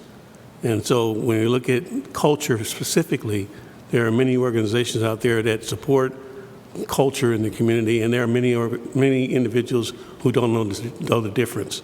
And so I think at the end of the day, I think we want to make sure that there is a very definitive process and a definitive example of what the culture has to bring to the community. This community is an extremely diverse community, but it also, if you were to look at some of the activities that we have, you wouldn't necessarily believe that. And so finding a way to be able to plug into the cultural aspect of it and to help the community to be able to say with pride that Maricopa is a very culturally diverse community, but we support one another in the activities, knowledge, education, all those things that are necessary for us to be that destination city that we're talking about all the time. And I really do appreciate the other members of the committee that come with an understanding that this is going to be it wouldn't be easy, it would be some difficult work. And the same thing with my fellow liaison members who jumped into this with both feet. And I really am very pleased with that. And Madam Mayor, I appreciate the leadership and direction. I want to see the Cultural Arts and Cultural Affairs and Arts Committee be one of the premier organizations in the city of Maricopa, not for any selfish reasons, but other than the fact that we open ourselves up to such a wide array of positive energy, and that's what I'm looking for. Thank you. All right. Additional comments? Yes, Councilmember Marsh. Yeah, I'm very impressed with the results of the work that Peg, Eric, and the committee have done on this. This is a great piece of work and a good direction for the Cultural Affairs and Arts committee to go forward. So thank you very much for that. You're welcome. Thank you. Councilmember Gettle? Yes, thank you, Ms. Chapados, for again your work and your committee. Nothing really more to add to the conversation. But this represents a lot of hours of thought and work. So again, thank you for the presentation. Okay, Vice Mayor. Peggy, thank you. You charmed me. I'm pleased to hear all that. The one thing I definitely see is a lot of crossover. We had that great discussion at the age-friendly meeting. There is a ton of crossover that I think that happens between especially these two groups, even PRL. I also love the fact that we have the ideas that you guys brought to us, both age-friendly, about the meeting. Bring the meeting of the minds together for one big nice meeting. I like that 100%. I want to hear what everybody has to say. Maybe we can combine things together like you guys have already mentioned. And I already see it between your two groups collaborating together. So I look forward to that. And I'm excited to see what the 2, 3, 4 groups end up coming up with. So thank you. Thank you. Councilmember Manfredi? Okay. I want to thank you as well. I think so far the groups have done very well in presenting their ideas. I will say that on the 5 goals, that I understand and agree with all of them. I'm concerned about the timing of the annual joint meeting with committees in October. And let me just share why. But I will say that I'm open to what staff has to bring back and say about that one in particular. But it has been a challenge, and I want to thank my council liaisons for working through the process along with the committee chairs and the committee members. It has been a challenge to figure out how we're maneuvering this, and we've learned some mistakes. We've learned some good things that came out of it. I'm sure the committee members did as well, but I'm a little concerned that we have, let's see, August, September, October, 3 months to work through what we're considering to approve tonight. And will we be ready to have a conversation like that in October? I'm not confident of it. I'm open to thoughts and consideration. I'd be happy to hear what staff is going to say when they come back, but I just want to give you a heads up. That one has a little bit of a concern for me. Not that it's a bad idea, but just that this is moving fast and there's a lot to accomplish in a few short months. And will we be there? Will the committee chair and the committee vice chair and secretary and committee members understand how this is all working? Or will there need to be like I don't know, additional training? I'm just not sure. It's been a complicated process, and I'm not sure the timing will work out. Yes, Councilmember Gettle. And to that point, I believe the October date is to help us to be better prepared for the futures meeting in January. Right. So to give an opportunity for the 3 committees to come together, brainstorm, maybe even collaborate on a few of these ideas, and have a pretty solid idea to present to council and to staff in January. I mean, like I said, I'm open to thoughts. It's If we can get there, it's super aggressive. If you look at the fact that the age-friendly had basically, after we added feedback, they have 6 thoughts, and this committee has 5 thoughts, and they're significant thoughts. So I'm open to ideas. And Mayor, for the record, there's nothing in code that says they can only meet for 2 hours. I mean, they could meet for a 6-hour meeting and pull this off by October. Because it's happened? Because it's happened. That was in jest. Okay, Yeah, that was in based jest. on experience. All right, well, again, I thank my council liaisons. All right, thank you very much, Peg. I appreciate that. Thank you. And so does the whole council. Thank you. Okay, that will bring up Parks and Rec. Are we saying Parks, Rec, and Library, or is it just Parks, Rec, and Library? Perfect. Hi. Hi, Madam Mayor, Vice Mayor, council members, and staff. My name is Jeannie Edikai, and I got elected to come here tonight. We're happy Our you're chair here. and vice chair are unable to make it. Okay. So you have me. And we did put together a mission statement, vision statement, and some goals. I printed out 10. I don't know if you want these. Yeah, that'd be great.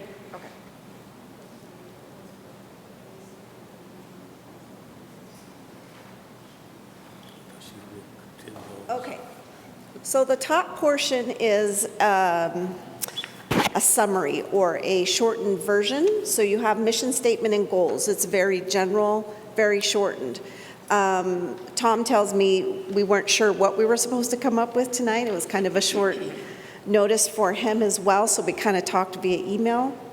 But if you'd like, I would like to read to you the long version, which includes our goals. Okay, so our mission statement is, the mission of the Parks, Recreation, and Library Committee is to provide, protect, and preserve regional parklands for the enjoyment, education, and inspiration of this and future generations. Our vision, we create and manage a sustainable, vibrant system of regional parks and trails where exceptional visitor experiences enrich the human spirit and offer all citizens the opportunity to connect with the city's natural, cultural, historic, and scenic resources, consistent with responsible resource stewardship and consideration of our indigenous neighbors. Our vision elements. The committee's vision is supported by the following elements that, when taken as a whole, provide a panorama of what the future of the regional parks in the city of Maricopa should be. The first bullet, interconnected and inclusive. The city's regional parks and trails network provides equitable access for people and critical linkages for wildlife. Bullet 2, resource stewardship. City natural and historical resources are managed in balance with public access and recreation. Third bullet, enriched visitor experience. City Parks provides high-quality visitor experiences. Bullet 4, human health. Outdoor recreation in the city of Maricopa Parks enhances human connection, health, and well-being. And our goals that we identified for 23-24, the goals of the City of Maricopa Parks, Recreation, and Library Committee are, number 1, provide our city leaders with citizen input on outdoor recreational location, structure, and usage with a focus on access and enjoyment for all citizens, such as dog parks, nature parks, family-friendly parks, equestrian areas, youth and adult sports venues. 2, provide trails for bike, pedestrian, and equestrian usage that interconnect our city, providing not only practical and sustainable transportation options, but safety, nighttime visibility, shade, and rest stops readily available. And 3, provide collaboration and communication on library-related programs, projects to ensure citizen awareness, engagement, and usage. End of story. Thank you. I just want to draw attention to the dates because we are going to work on a calendar year for committees. Oh, okay. It'll be just 23 Okay. for these goals. They may linger on, but specifically it's for this year. Okay. I love number 2, and I'll tell you why.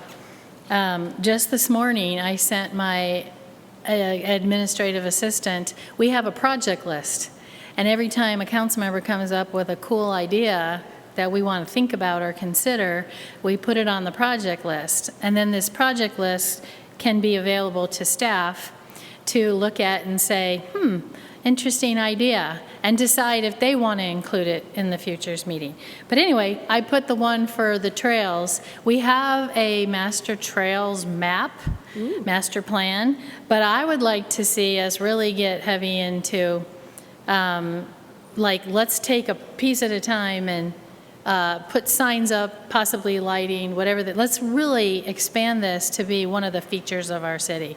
And I don't think we're there yet. And so it's interesting that I just put that on there this morning. Nothing, just other than an idea and a description, but I like that one. Your goals are really good. And before I make comment, let me go to any other council members that have input on the goals. You were part of the group, yeah. Okay, perfect. And I know Councilmember Getto was as well. So, Councilmember Marsh. Yeah, I'd like to see more accent on library. You've got a lot of Parks and Rec in the goals and in the mission statement, but I'd like to see some collaboration with the library staff, come up with some goals for the library team, part of it. I agree. Thank you for that feedback. And Mayor, may I, with that, almost on the opposite side of things, again with mission creep, we've got some great organizations that already fully support our library.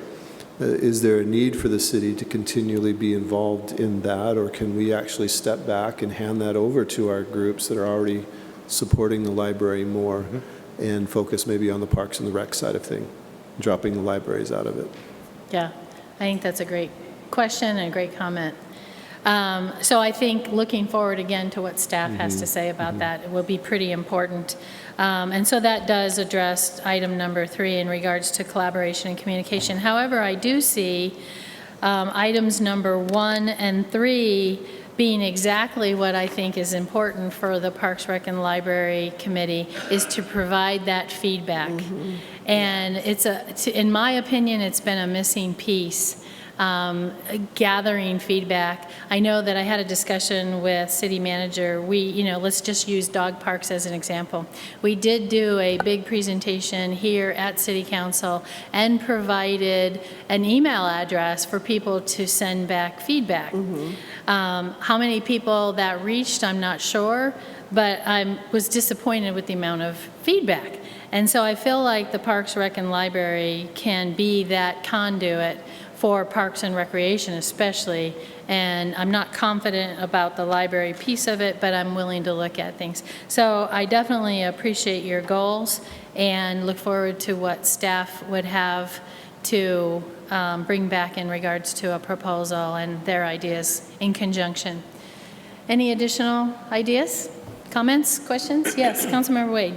Excuse me, I just liked how clean it was, how clean your presentation was structurally and ideal-wise. And I think, sometimes more is not necessarily best. And I think that it was put together in a way that was clearer for reading and from your presentation as well. So thank you very much. Thank you. Yes, thank you very much. At this point, City Manager, do you have any thoughts, closing words? Don't want to put you on the spot, you don't have to, but I just want to give you the opportunity. Well, thank you to all the committees and council. I think this does move the ball forward.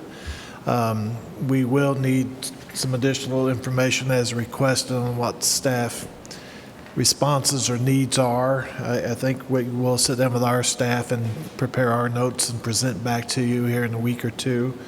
I frankly would have to echo Councilmember Kettle's comment about separating out the library because there's a redundancy there, and frankly, it's never been a good mix from my experience.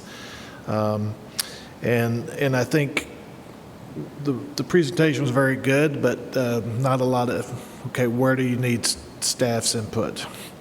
And if they're talking about just doing surveys to find out if no one likes tennis anymore, they all just want pickleball or those type of things, those would be helpful. Or when do we want to get this here or that there? I will tell the council we're actually, as you remember in our CIP, the year where it just ended, we had money in there to redo the trails plan, which is almost done. But if it's a matter of presenting that and using them to help us get the word out, those type of things, then we're happy Could be that easy. to do that. Yep. But I think what we need, if we can just get the additional input here in the next, as soon as possible, so we can be timely in our response to you. Very good. And City Manager, how do you see that happening? Our response to you? No, the input that you need. Well, I think we have everything we need from the age-friendly. Yeah, they did I'm great. quite sure Peggy's going to have it done by the time she gets before bed tonight. She'll have it done, because that's generally what she does. And I don't think there's a lot of request or need from Parks and Rec. I agree, yeah. But maybe a chance for you to regroup with your committee and just say, okay, and we're going to ask a few things like, what is a nature park? I know what it means to me versus a family-friendly park. just a little clarification on some of these things that you're referencing. And I also want to just add that some of this stuff has to be compatible with the city's approved general plan. So if some of these elements are outside of what's been adopted as general plan, we're probably going to say, can't do that. Now, the general plan will be revised in another year or two, and it maybe could be added in. So I just want to make that recognition as well. Very good. All right, given that, this brings this work session to a close. I'll end the meeting. Thank you very much for participating.